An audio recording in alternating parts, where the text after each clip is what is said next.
¡Alarma! ¡Alarma! ¡Haz la señal! ¡Encend la hoguera!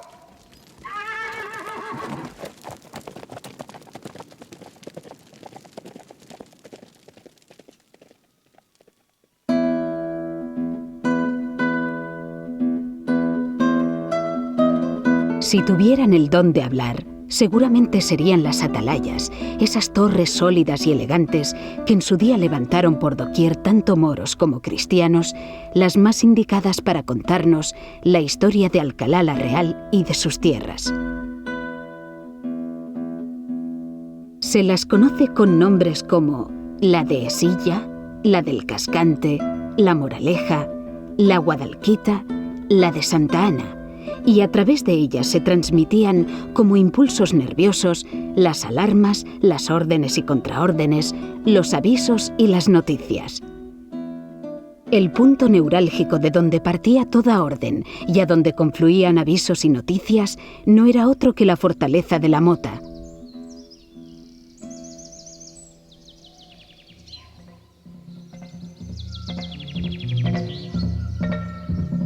Sin embargo, muchos siglos antes de que empezaran a construirse castillos y atalayas, pasaron por aquí otras gentes que dejaron también su huella en esta región. De aquellos primeros pobladores poco sabemos a ciencia cierta. Podemos deducir, no obstante, que vivían en cuevas naturales e incluso en cabañas al aire libre y que fabricaban herramientas de hueso y piedra primero y de cobre y bronce después. Sabemos que desarrollaron una compleja sociedad que enterraba a sus muertos.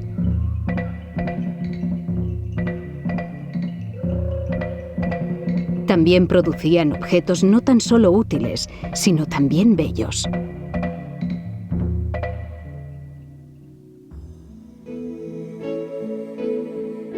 Con la colonización romana, también aquí proliferaron obras públicas como calzadas y puentes, así como numerosos restos de población dispersos. Cuando ya la dominación romana tocaba a su fin, se establecieron en torno al actual Alcalá la Real las aldeas diseminadas que han perdurado hasta hoy. Los romanos no solo trajeron a Hispania sus leyes y su lengua, que aún hoy perviven entre nosotros, sino también a sus dioses y a sus héroes, así como un refinado sentido artístico para representarlos.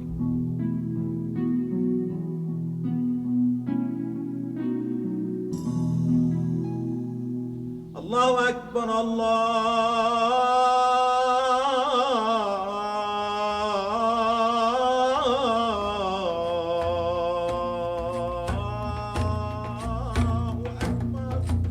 Sin embargo, donde realmente empieza el protagonismo histórico de Alcalá la Real es en la época de la ocupación musulmana, cuando varios clanes árabes se establecieron aquí procedentes del Yemen.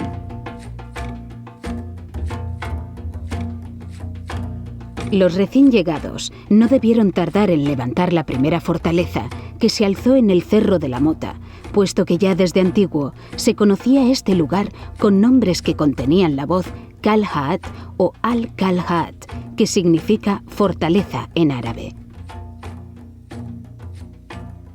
La inestabilidad política que reinó en Al-Ándalus a partir del siglo XI determinó el reforzamiento de las defensas de la ciudad y la construcción de las primeras atalayas. En la Alcalá musulmana o Alcalá Ben Zaide, como la conocían los cristianos, también se cultivaron las artes y las letras.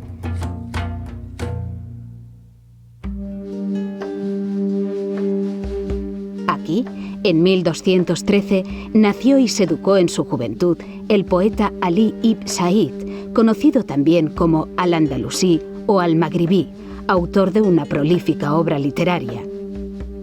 Hacia la noble Alcalá me hace revolotear un sentimiento, como si mi corazón fuera un pájaro encerrado lejos de su nido. Alcalá es la morada única, aunque esté lejos porque las vicisitudes me lo impidieron. No es el trono más grande que vi, que embellece como una novia sobre el estrado. La luna es su corona, las pléyades sus pendientes y su cinturón, las estrellas brillantes. ¿Acaso Alcalá no domina el verdoso campo y quien ve su extensión no olvida sus preocupaciones?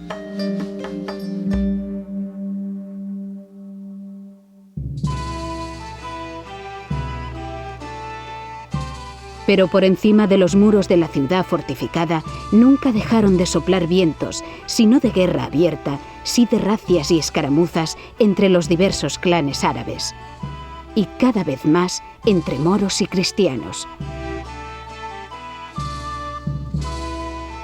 Incluso entre estos últimos, la ciudad de Alcalá aparece más citada por su fortaleza La Mota que por su propio nombre.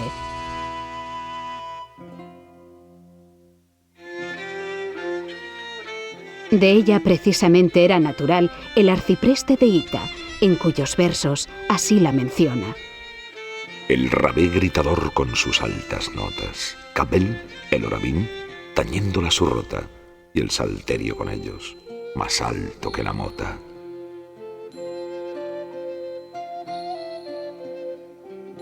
Hacía tiempo que los cristianos codiciaban la fortaleza de La Mota y con ella el territorio que dominaba. Al final, el 5 de agosto de 1341, el rey Alfonso XI consigue conquistarla para la corona castellana.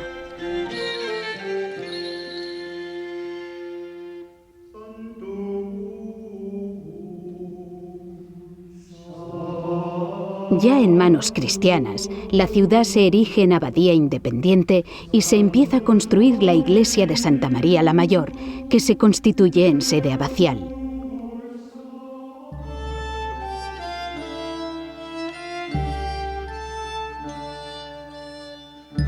Pero la Alcalá recién conquistada no deja de ser un peligroso enclave en la frontera con el reino de Granada, de modo que al rey castellano no le resulta fácil atraer a ella pobladores cristianos.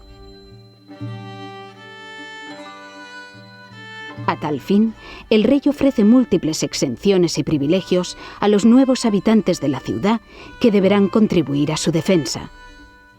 Las funciones del alcaide, el jefe militar de la fortaleza, quedan claramente especificadas en su juramento de vasallaje, donde, entre otras cosas, le promete al rey: ser guarda y fiel custodia como tal alcaide de la ciudad, que con toda fidelidad y diligencia amparará y defenderá hasta la muerte y no se retirará de ella en tiempo de peligro, aunque vea atormentar y matar o herir a su mujer e hijos o a otras personas a quien mucho ame, ni aunque sea preso, atrimentado o herido o amenazado de muerte. Si por una parte los alcaides de Alcalá se hallan sometidos a férreas obligaciones, por otra aprovechan en beneficio propio la ventajosa situación fronteriza de la ciudad. Ellos hacen de puente entre Granada y Castilla, negocian paces y firman treguas y con frecuencia mantienen largos periodos de amistad con los notables granadinos. Durante 150 años, Alcalá ejerce verdaderamente de llave de Castilla. Seguramente es en ese prolongado periodo cuando las atalayas se hallan más ajetreadas. Las intrigas entre moros y cristianos son constantes y los mensajes de alarma no paran de circular.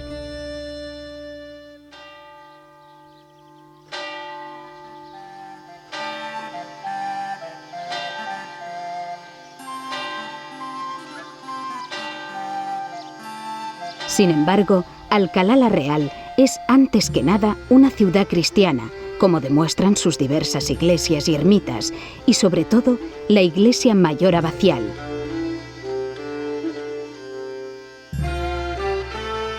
Pero son las estrechas relaciones que la ciudad mantiene con el acosado, aunque todavía poderoso reino musulmán, lo que la convierten en fuerte y próspera.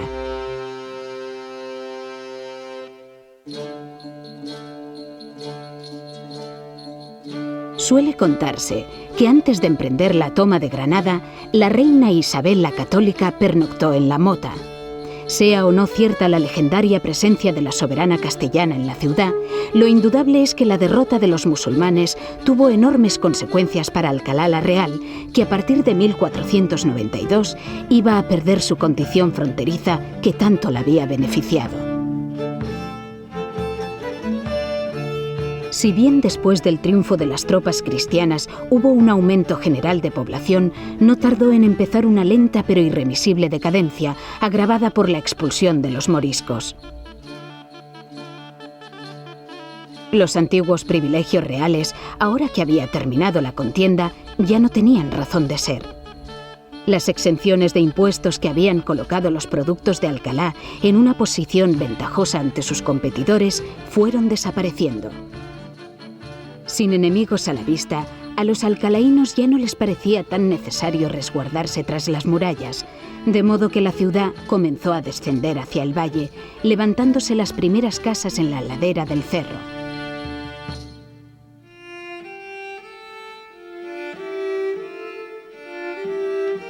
Mientras por una parte la deuda municipal no paraba de crecer, por otra toda la región sufría una larga serie de calamidades. Al hambre provocada por las malas cosechas se sumaban las epidemias, las plagas, los terremotos, las constantes levas de guerra y los despiadados impuestos decretados por los austrias.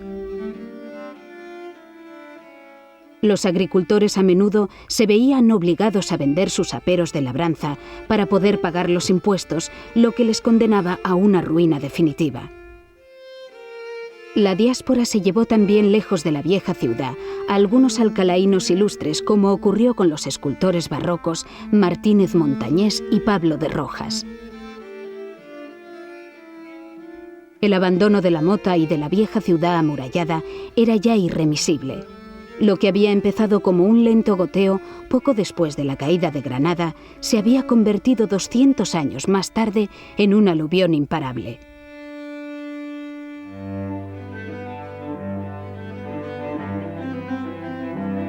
La población fue abandonando la vieja ciudad amurallada y la nueva Alcalá se fue construyendo en su actual emplazamiento con criterios urbanísticos más racionales.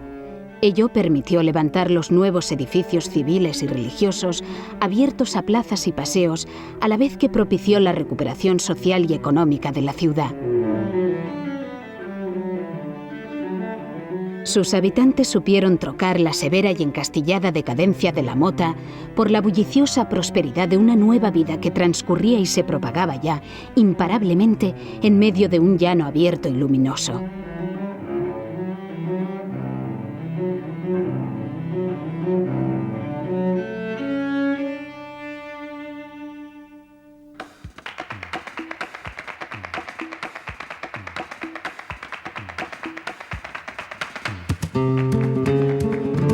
Hoy, la prosperidad de Alcalá la Real no es únicamente de índole económica.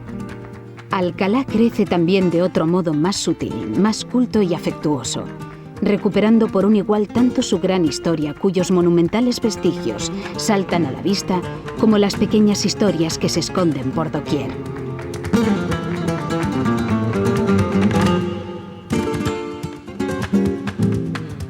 En otro tiempo, fueron las atalayas las encargadas de transmitir las noticias más señaladas que se producían en la región. Ahora son otros y de muy distinta índole, afortunadamente, los sucesos que se producen a su alrededor. También hoy son otros, como en su día lo fueran ellas, los encargados de guiar nuestra mirada, proyectándola hacia un futuro cuyos nuevos hitos ya vislumbramos al alcance de la mano. Es aquí, en Alcalá la Real, más que en ninguna otra ciudad, donde podemos contemplar este extraordinario pasado, con la fortaleza de la mota presidiéndolo como uno de los principales protagonistas de su futuro.